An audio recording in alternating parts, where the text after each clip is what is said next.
بسم الله الرحمن الرحيم نحمده ونصلي ونسلم على رسوله الكريم أما بعد فأعوذ بالله من الشيطان الرجيم بسم الله الرحمن الرحيم يا أيها الذين آمنوا قوا أنفسكم وأهليكم نارا وقودها الناس والحجارة عليها ملائكة غلاظ شداد لا يعصون الله ما أمرهم ويفعلون ما يؤمرون.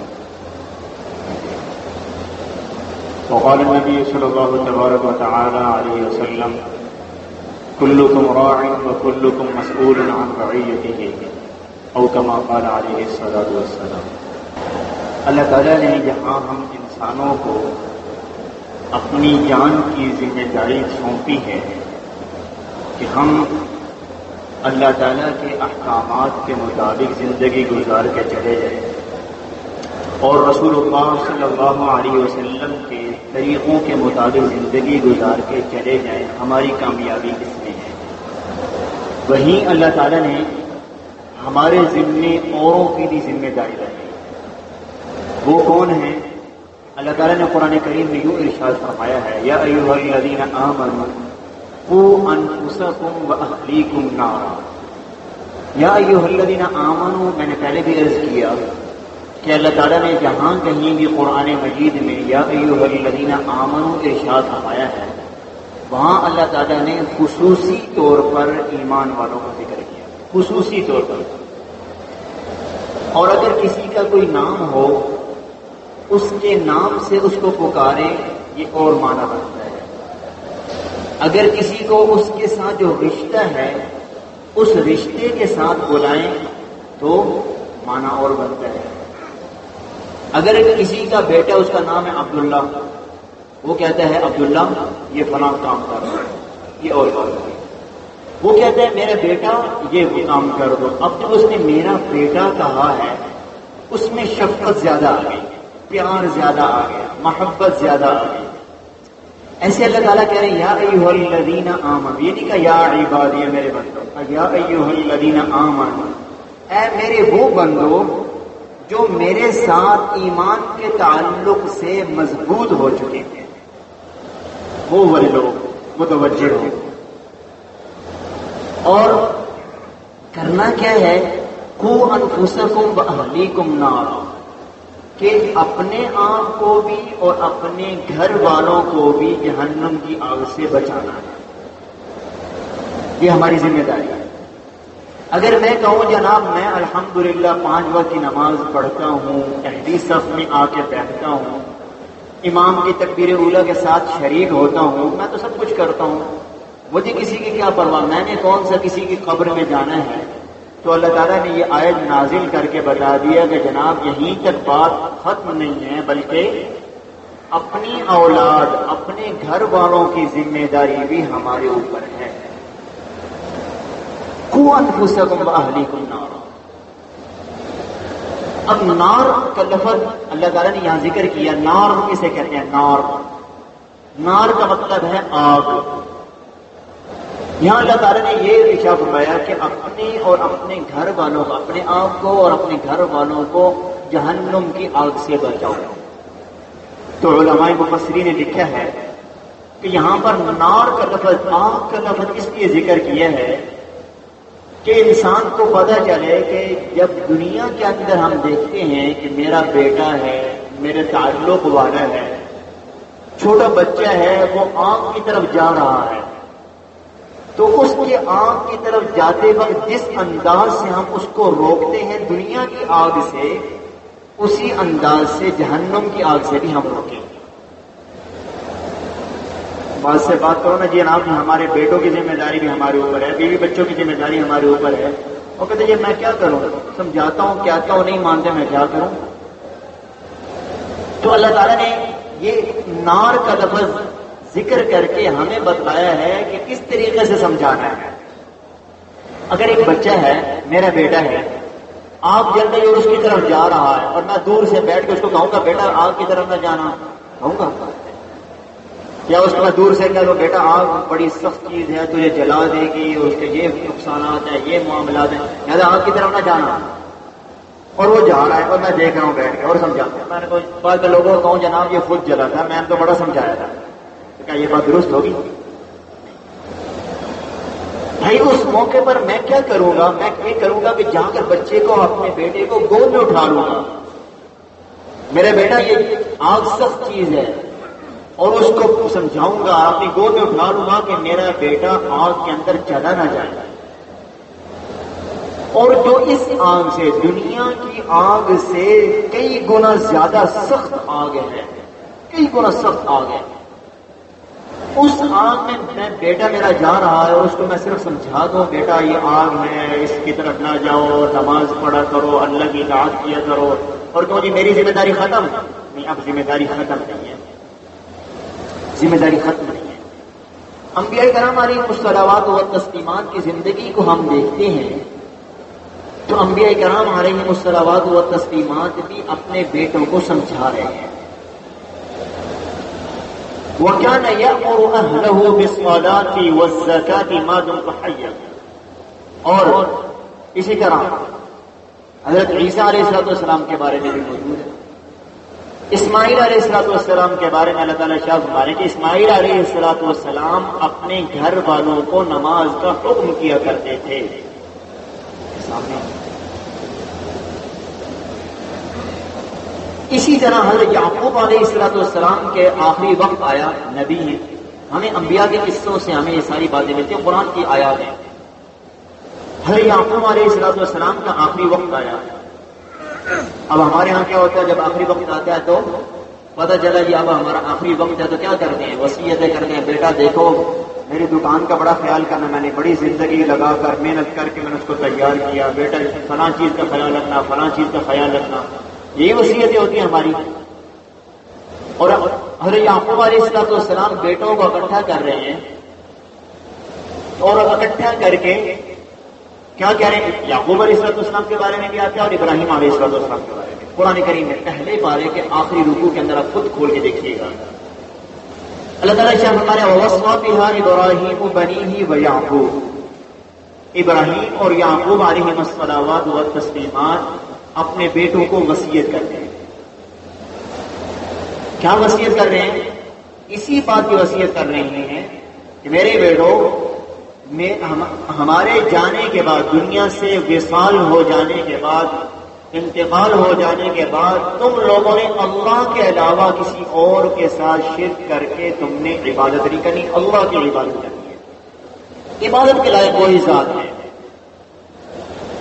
وصیت کرتے ہیں تو پتہ چلا کہ انبیاء کرام علیہ الصلوات و تسلیمات بھی اپنی اولاد اور اپنے گھر والوں کی خیر خبر کر رہے ہیں.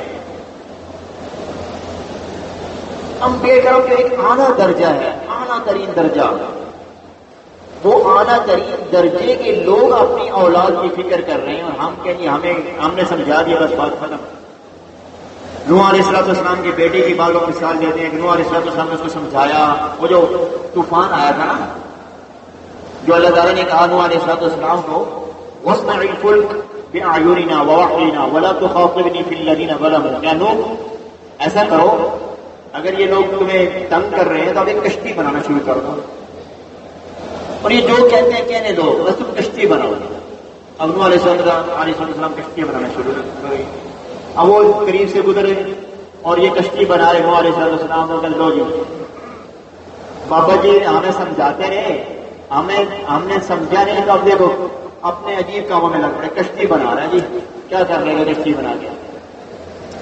خلاصہ یہ کہ کشتی بننے کے بعد اللہ تعالیٰ نے کہا کہ آپ کیا کرو, اس میں سے جو دنیا کی مخلوقات ہے ہر مخلوق میں سے ایک جوڑا کشتی میں سوار کرو, کشتی میں سوار کرو.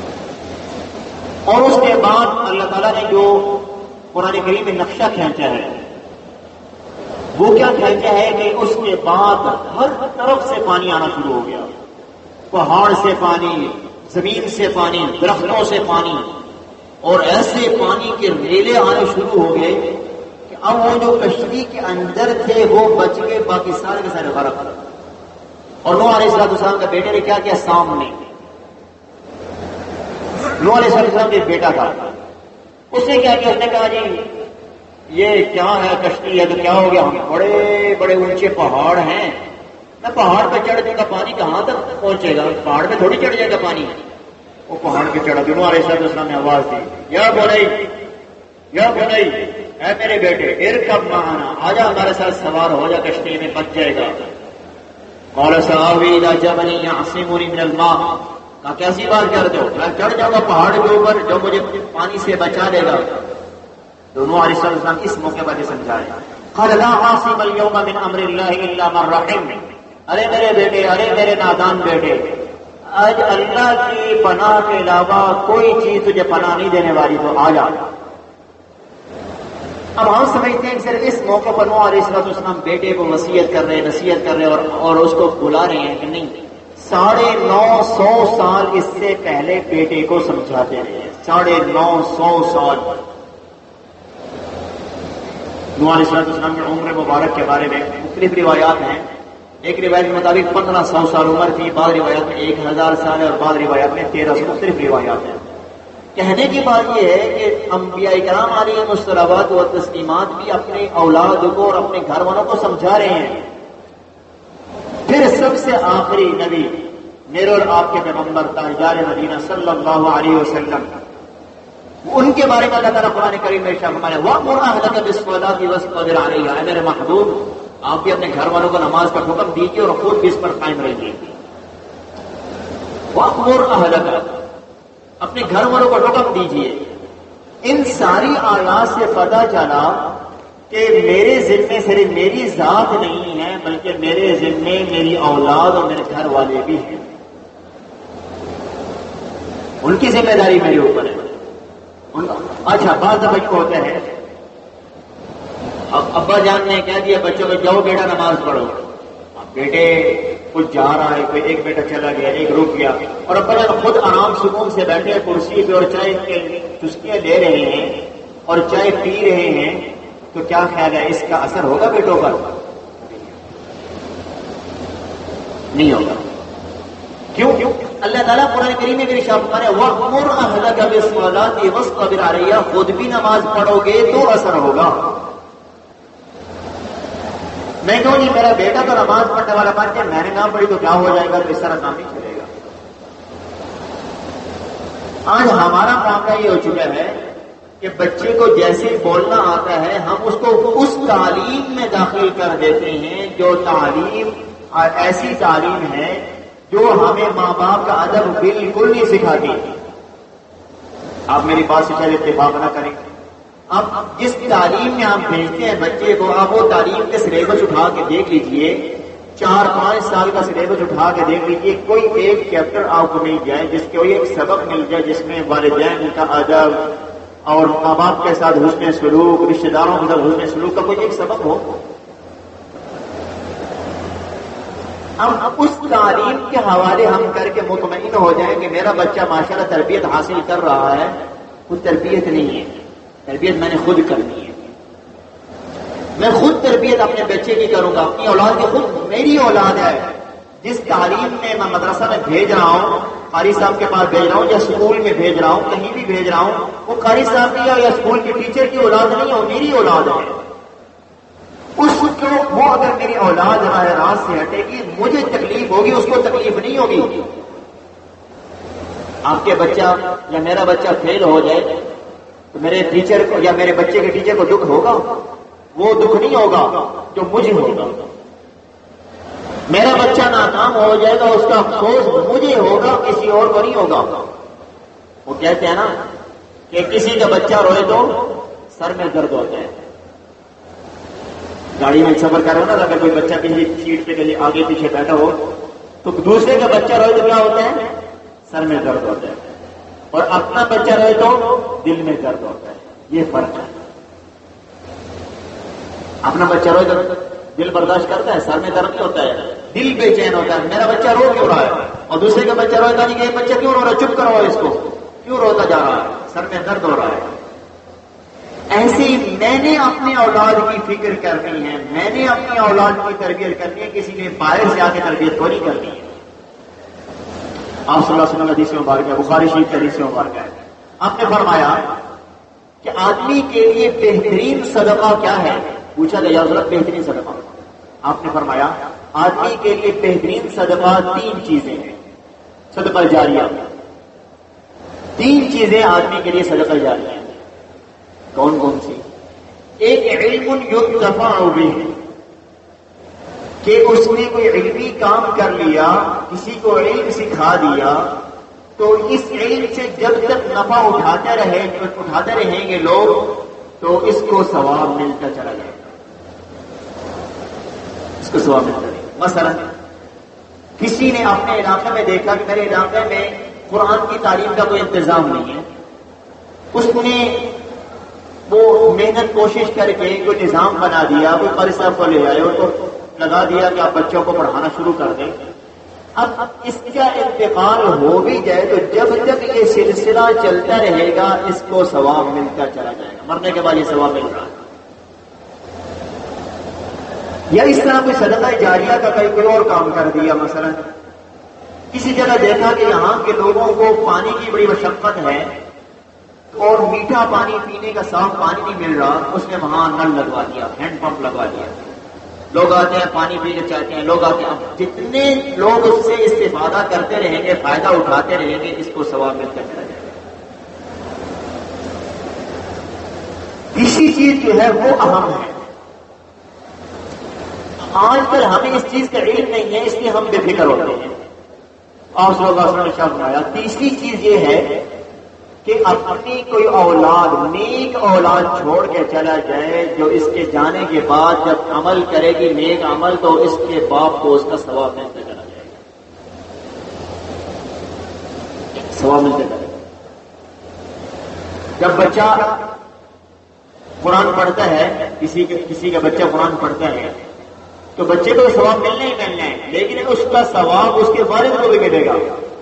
حدیث مبارکہ میں آتا ہے جس کا بچہ قرآن کریم کو اپنے سینے میں محفوظ کر لیتا ہے اس کو کیا ملے گا؟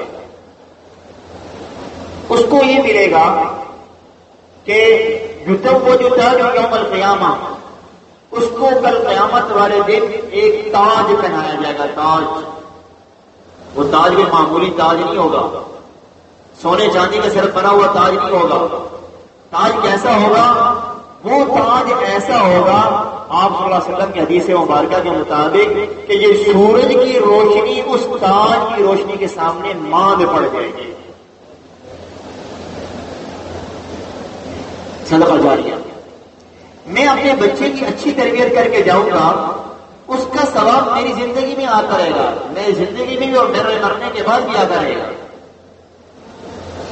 آج ہماری ساری تگودو، ساری محنت اسی بات کی ہے کہ میرا بچہ وہ کل کو بڑا ہو کر اس کا کیریئر اچھا ہو جائے۔ کیریئر کسے ہم کہتے ہیں؟ کیریئر سے اس چیز کا ہم نے نام بتا دیا کہ اس کی دنیا اچھی ہو جائے، اس کا نام بتا دیا۔ مجھے اس چیز کی فکر ہی نہیں ہے کہ میرے بچے نے بولنا شروع کر دیا، میرے بچے کو کیا کلمہ آتا بھی ہے کہ نہیں ہے۔ ہم اپنی گریبان میں جھانک کے دیکھیں، اگر ہمارا بچہ بولنے لگ جائے، 3 سال کا ہمارا بچہ ہو، 2 سال کا ہمارا بچہ ہو، میں نے کتنی دفعہ اس سے کلمہ سنا ہو، میں نے کتنی دفعہ اس سے کلمہ سنا ہے، میں نے کتنی دفعہ اس بچے کو اللہ اللہ سکھایا ہو۔ کبھی سوچے ہم خود ہر ایک مجھ سمیت ہر ایک اپنے گریبان میں جان کے کہ میں نے اپنے بچے کو کیا سکھایا ہے۔ میں نے کتنی دفعہ اس سے پوچھا، یا بچے کو چھوڑا بچہ اس کو کہا پوچھا بیٹا کلمہ سنا، لا الہ الا اللہ محمد رسول اللہ سنا۔ اور جب کہ حدیث مبارکہ میں آتا ہے، آپ نے فرمایا کہ جب بچہ بولنے لگے، اللہ اکبر، میں نے آپ کو کہا کہ ہمارے نبی صلی اللہ علیہ وسلم نے ہمیں یتیم نہیں چھوڑا، ایک ایک چیز بتائیے، ایک ایک چیز بتائیے۔ کہ جب بچہ بولنے لگے تو سب سے پہلے اس کو لا الہ الا اللہ محمد رسول اللہ سکھاؤ،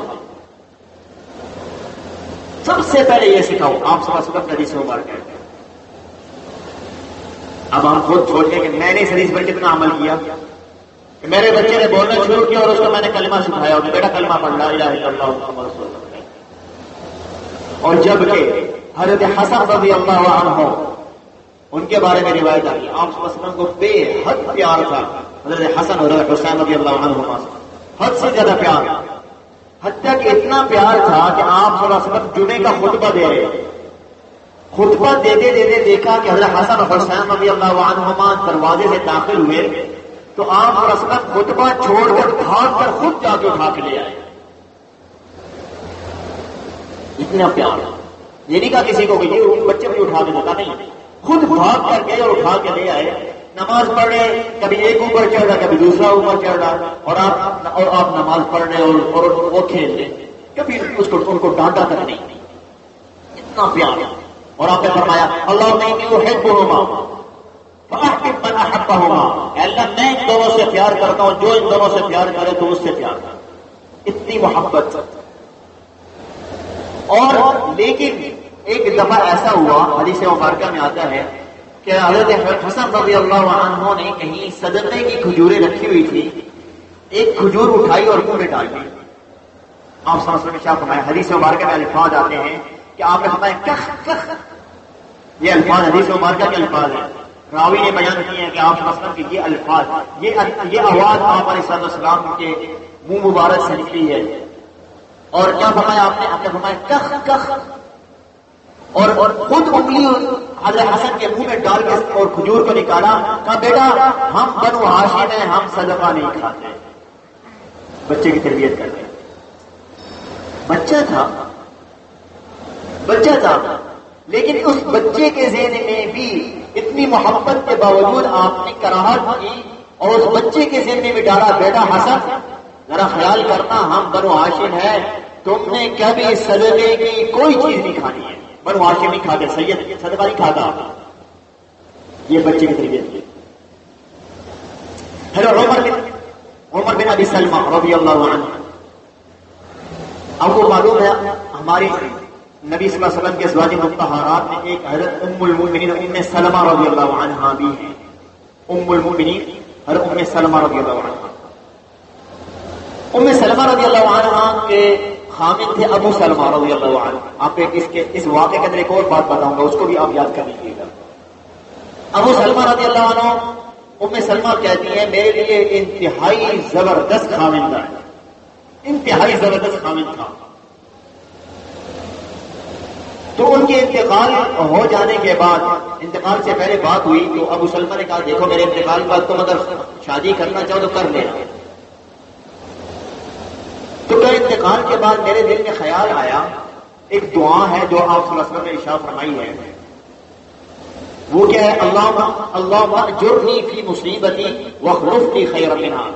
جب بھی کسی شخص پر کوئی مصیبت آئے، کوئی بھی مصیبت آئے، اس موقع پر وہ یہ دعا پڑھ لے اللہم اجرنی فی مصیبتی واخلف لی خیرا منہا، کہ اللہ مجھے اس مصیبت میں اجر عطا فرما اور اس کا بہترین بدلہ عطا فرما. تو آپ علیہ السلام کے حدیث مبارکہ ہے کہ جو شخص یہ پڑھ لے گا اللہ تعالیٰ اس مصیبت سے اس کو نکالیں گے اور اس سے بہتر بدلہ بھی عطا فرمائیں گے، اس سے اچھی چیز عطا فرمائیں گے جو ضائع ہوئی ہے. ام سلمہ کہتی ہیں میں نے یہ دعا تو پڑھ لی، دل میں خیال ہے دعا تو پڑھ لوں، دعا پڑھ لی ابو سلمہ کے انتقال پر، اور دل میں سوچ بھی رہی ہوں کہ ابو سلمہ سے اچھا تو کوئی ہو ہی نہیں سکتا. ابو سلمہ سے اچھا کون ہوگا، اتنی ان کی صفات تھی. تو دل میں یہ خیال آیا، اور لیکن اللہ تعالیٰ نے دکھا دیا کہ تو نے یہ دعا پڑھی تو اللہ تعالیٰ نے پھر ابو سلمہ سے اچھا نہیں، دنیا کے سارے انسانوں سے اعلیٰ ترین انسان اور اعلیٰ ترین جن کے نام لینا ہم وضو کے بغیر بھی ہم بے ادبی سمجھے آپ صلی اللہ علیہ وسلم کو ملا دیا. اور ام سلمہ رضی اللہ عنہ آپ صلی اللہ علیہ وسلم کے نکاح میں آ گئی. ان کا ایک بیٹا تھا عمر، وہ ابو سلمہ کا بیٹا تھا، اور وہ چھوٹا بچہ تھا وہ بھی ساتھ ہی وہ بھی آ گیا. اور حدیث مبارکہ کا الفاظ کانا حبیب النبی صلی اللہ علیہ وسلم، وہ آپ علیہ السلام کے پاس ہی پلا بڑا. تو عمر بن ابی سلمہ رضی اللہ عنہ آپ رضی اللہ عنہ آپ صلی اللہ علیہ وسلم کے پاس کھانا کھانے بیٹھے ہیں، چھوٹے بچے ہیں. یہ میں نے پہلی بھی حدیث مبارکہ بیٹھتے ہیں نام کے بغیر. کھانا کھاتے ہوئے کبھی ہاتھ دائیں جا رہا ہے، کبھی پلیٹ میں بائیں جا رہا ہے، کبھی آگے کبھی پیچھے کبھی درمیان میں، ایسے ہی پلیٹ میں پوری پلیٹ میں کا ہاتھ پھیر رہا بچے. تو آپ علیہ السلام نے کہا کہ بیٹا سم اللہ وکل بیمینک وکل مما یلیک، ایک لائن کے اندر 3 سنتیں سکھا دی بچے کو، ایک لائن. بیٹا بسم اللہ پڑھ کے کھانا شروع کرو، بیٹا اپنے سامنے سے کھاؤ، بیٹا دائیں ہاتھ سے کھاؤ. اب بتائیے ذرا دل پہ ہاتھ رکھ کے بتائیے، کیا میں نے اپنے بیٹے کو یہ آداب سکھائے ہیں؟ سکھائے ہوں گے لیکن اس حد تک نہیں سکھائے. اکثریت نے ہم میں سے نہیں سکھائے اپنے بیٹے کو، اپنی بچی کو، اپنے بچے کو. بیٹا جو چیز کھانی ہے بسم اللہ پڑھ کے کھانی ہے، بیٹا کھانا کھانا ہے بسم اللہ پڑھ کے کھانا کھانا ہے. کبھی سکھایا؟ کبھی بیٹے کو سکھایا بیٹا کھانا کھانے کے بعد یہ دعا پڑھنی ہے الحمدللہ الذی اطعمنا وسقانا وجعلنا مسلمین؟ پڑھی؟ کبھی سکھایا؟ بیٹا نماز کا یہ طریقہ ہے، بیٹا نماز ہم پر فرض ہے، بیٹا دوسروں کے حقوق ہمارے ذمہ ہیں. نہیں سکھایا. کسی صاحب سے بات ہوئی نا تو کہہ رہا جی الحمدللہ جی میرا بیٹا، میں نے اس کو بڑی محنت کی اور الحمدللہ کیا اس کا کیریئر اچھا ہو گیا اگرچہ تھوڑا بے دین ہو گیا ہے. اور کیا کہہ رہے ساتھ میں کہ الحمدللہ اس کا کیریئر اچھا ہو گیا اگرچہ تھوڑا بے دین ہو گیا ہے. اس کیریئر کا کیا فائدہ جو صرف ہمیں 60 سال کی زندگی تک کام آئے گا اور 60 سال کے بعد کام نہیں آئے گا. ایک آدمی تھا نا، اس نے اپنے بیٹے کو بڑا پڑھایا لکھایا اور اس کو بہت اعلیٰ ڈگریاں اس کو دلوائی، حتیٰ کہ اپنی زمین بیچ کر بیرون ملک بھیج دیا، وہاں پڑھ کر اعلیٰ ڈگری لے کر اللہ کے ہاں تو بنی نہیں. اللہ تعالیٰ نہیں دیتا کہ اس کی ڈگری مکمل ہوئی تو پھر میں نے اس کو اپنے پاس بلانا ہے. ڈگری مکمل کر کے واپس آیا اور کچھ عرصے کے بعد اس کو کینسر ایسا شدید ہوا، ایسا شدید، ڈاکٹروں نے کہا بس چند دنوں کا مہمان ہے. اب وہ بستر مرگ پہ لیٹا ہوا ہے اور باپ کو کوس رہا ہے کہ ابا جان آپ نے میرے سے بڑی زیادتی کی، بڑا ظلم کیا. باپ کو کوس رہا ہے. وہ کون باپ جس نے اپنی زمینیں بیچ کر اپنا خون پسینہ کر کے اس کو ڈگریاں دلوائی اور اس کو کہہ رہا ہے آپ نے میرے ساتھ ظلم کیا. بیٹا میں نے تمہارے ساتھ کیا ظلم کیا؟ ابا جان آپ نے مجھے ڈگریاں تو دلوائی ہیں لیکن مجھے مرتے وقت کرنا کیا مجھے کچھ نہیں سکھایا. میرا آخری وقت ہے، مجھے کچھ پتہ نہیں میں نے مرتے وقت کرنا کیا ہے. میرے محترم بھائیو، ہم اپنی اولاد کی فکر میں نے کرنی ہے. میری اولاد کی فکر زید عمر بکر نے یا میرے پڑوسیوں نے نہیں کرنی، میں نے کرنی ہے. میں نے بچے کو سکھانا ہے، میں نے بچے کی تربیت کرنی ہے. اس کو ایک ایک چیز سکھانی ہے. ہمیں آداب سکھانے ہیں، ہمیں سنت نبوی صلی اللہ علیہ وسلم سکھانی ہے. میرا بیٹا سنت پر چلنے والا بن جائے، آج اس کی تربیت ہو جائے، کل کو یہ جہاں کہیں بھی چلا جائے اس کو پریشانی نہیں ہوگی. جو دل میں سنت نبوی کی اہمیت آ چکی ہو رہی ہے. ہمارے دل میں سنت نبوی کی اہمیت کوئی نہیں ہے. آپ اکثر لوگ باتیں پوچھتے ہیں، مسئلہ پوچھتے ہیں نا، اکثر وہ کیا کہتے ہیں کہ مولانا یہ بتائیں کہ یہ فرض ہے یا واجب ہے، اور جب بتائیں یہ سنت ہے، اچھا چلو سنت ہے، ٹھیک ہے، اچھا چلو سنت ہے، ٹھیک ہے. کیوں کہ اس نے فرض اور واجب کو تو سمجھا ہے، سنت کو اس نے عمل ہی نہیں سمجھا. ہم میں سے کتنے ہیں، میں اپنی ایک بات بھی کرتا ہوں، ہم میں کتنے جو سنت کا اہتمام کرتے ہوں، سنت کا اہتمام کرتے ہیں، بائیں ہاتھ سے چیز لے رہے ہیں، پکڑا رہے ہیں، دے رہے ہیں. آپ علیہ السلام ہر اچھے کام میں دائیں ہاتھ کا استعمال فرمایا جاتا ہے، ہر اچھے کام میں. آپ علیہ السلام اچھے دائیں ہاتھ سے آپ کھایا کرتے ہیں، ہر اچھا کام دائیں ہاتھ سے کیا کرتے ہیں. آپ علیہ السلام کی سنت میں نے پہلے بھی عرض کیا، سنت ہے آپ علیہ السلام کی. ایک ایک سنت کو ہم ہر ہفتے میں ایک سنت کو اپنا لیں. میں نے خود بھی اپنانا ہے، اپنے بیوی بچوں کو بھی اس پہ لانا ہے. میری بیوی ہے، میرے بچے ہیں، میری ذمہ داری ہے. آپ علیہ السلام کے حدیث مبارکہ میں نے جو پڑھی ہے آپ کے سامنے، آپ نے فرمایا کلکم راع و کلکم مسئول عن رعیتہ. تم میں سے ہر ایک شخص وہ نگہبان ہے، نگران ہے اپنی رعایا پر. اور آپ نے فرمایا والامام راع، جو امام ہے، اگر کسی علاقے کو کوئی بڑا سردار ہے وہ اپنے علاقے والوں کا وہ سردار ہے، اسے پوچھ گچھ ہوگی. مسئول راع و مسئول، مسئول کا معنی کیا ہے؟ جس سے پوچھا جائے گا کل قیامت والے دن. والمرأة راعیۃ والمرأة راعیۃ فی حق زوجها، اور عورت اپنے خامد کے حق میں راعیہ ہے. اس سے پوچھا جائے گا اگر خامد کے جانے کے بعد تو نے کوئی خامد کے حق میں کوئی کمی تو نہیں کی. اور آدمی سے اس کے بچوں کے بارے میں پوچھا جائے گا. ہاں بتا تجھے میں نے اولاد کی نعمت عطا کی تھی، کیا تربیت کی ان کی. تو میرے محترم بھائیو دوستو، آخری بات کروں گا کہ ہم اپنے بچوں کے لیے اور نہیں کم از کم روزانہ کے 15 منٹ نکال لیں. بس 15 منٹ روزانہ کے نکال لیں. کوئی اگر بھائی ہے تو اپنے چھوٹے بھائیوں کو لے لے، چھوٹی بہنوں کو لے لے. کوئی باپ ہے تو اپنے بیٹوں کو بیٹیوں کو لے لے، اپنی بیوی کو لے لے. روزانہ کوئی ایک حدیث سنا دو، کوئی ایک سنت سنا دو. میں نے کہا آپ کو بتایا کہ کتاب ملتی ہے علیکم بسنتی، چھوٹی سی کتاب ہے. اور میں سے ہر شخص اس کو خرید سکتا ہے. کوئی ایسا نہیں جو میرے بس سے پہلے میں نہیں خرید سکتا، ہر کوئی خرید سکتا ہے. علیکم بسنتی، اس میں صرف آپ علیہ الصلوۃ والسلام کی سنتیں لکھی ہوئی ہیں. روزانہ اس میں سے 4 سنتیں اگر پڑھ لی جائیں، بچوں کو اکٹھا کر لیا، بیٹی کو بٹھا لیا، بیٹوں کو بٹھا لیا، ہاں، اور بیوی کو بٹھا دیا، اور اس کو روزانہ ان کو صرف 3 سے 4 سنتیں پڑھ کر سنا دی، اور ان سے یہ تہیہ کر لیا، نیت کروا لی بیٹا ان پر ہم نے عمل کرنا ہے. کوئی اور کتاب، دینی کتاب کسی سے مشورہ کر کے دینی کتاب گھر پہ رکھ لیں. 10 سے 15 منٹ بیٹوں کو سنا دی، بیٹیوں کو سنا دی. اور ایک سکول میں سروے ہوا نا، جیسے پوچھتے نا ٹیچر پوچھتے بچوں سے بیٹا کیا بنو گے، پوچھتے نا سوال ہوگا نا. مانو تو حکمت تکون، بتا کیا بننا چاہتے ہو. تو کسی نے کہا جی میں انجینئر بنوں گا، کسی نے کہا میں ڈاکٹر بنوں گا، کسی نے کہا میں یہ بنوں گا. ایک بچے سے پوچھا عجیب سوال. انہوں نے اس بچے کے پیرنٹس کو بلایا، والدین کو، آؤ ہماری بات سنو، اور کیا تم کرتے ہو. تمہارے بچے نے عجیب جواب دیا.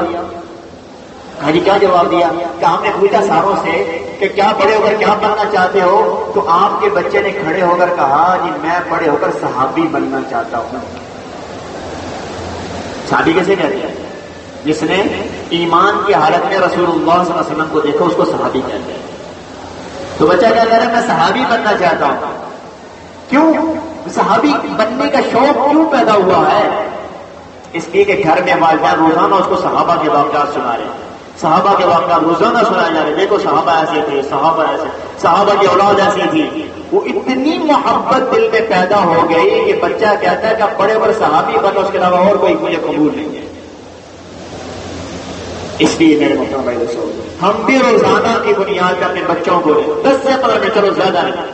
ہمارا حال کیا ہوتا ہے گھر میں جاتے ہی موبائل شروع. آج موبائل کی عالم ہے. موبائل کو ایک طرف رکھتے ہیں، بالکل موبائل کو بند کر کے ہم بچوں کو 15 منٹ دیں. بیٹا تمہاری تربیت میری ذمہ ہے، بیگم تمہاری تربیت میری ذمہ ہے، آ جاؤ بیٹھ جاؤ.